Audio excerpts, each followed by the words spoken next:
Situated in Leelanau County with a population that's never really reached above 1,000, the village of Empire has gone through several transformations.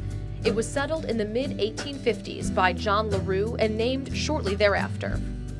Empire was named after possibly two ships, either the schooner Empire that went aground here in 1865 or the sidewheeler that went aground here in 1849. Those two Empire ships certainly aren't the only ships that have wrecked in the area. It's just north of us is Manitou Passage, which looks wide when you look at it today, but it's really a massive channel with very little deep water in the middle of it. So a lot of them misjudged it as late as the Morazan in the late 50s or whenever. Like much of northern Michigan, Empire was lush with hardwoods, so naturally, the lumber industry took up residence here.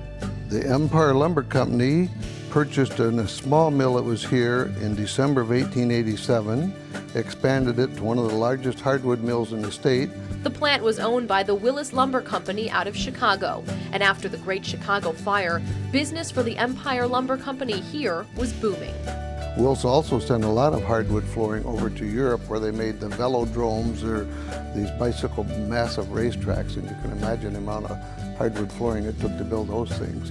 But not too many years after the Great Chicago Fire, Empire had a fire of its own and the lumber plant burned down. 10 years after it was rebuilt, it burned down again. But there was another industry waiting in the wings. Willis was looking ahead far enough for shortly after 1900 to start putting in orchards. So there was a natural transition from the lumber company days to the agriculture. Apple and cherry orchards were harvested year after year and held up the town for many decades, until the late 1940s when patriotism took over and the Empire Air Force Station was built, boosting the population. But then when the air base came in, bringing up to 300 people, young single GIs in many cases, we always joked that you had to lock the doors when all the flyboys were around, of course. The base was mainly used as a radar site during the Cold War, then was turned over to the FAA. Today, Empire is a tourist town, seeing over 1 million visitors every year, stopping by to visit the Sleeping Bear Dunes, part of a beautiful shoreline that has a unique history of its own.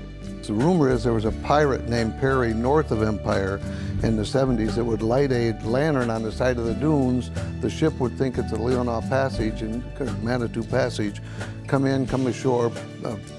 Pirate Perry would pilferage the ship and hide all his goods. So perhaps you could find buried treasure, although many would say the dunes are treasure enough themselves. Part of 80,000 acres of preserved national park, they are what make Empire the tourist destination it is today. And it's just been a wonderful little fit for the village.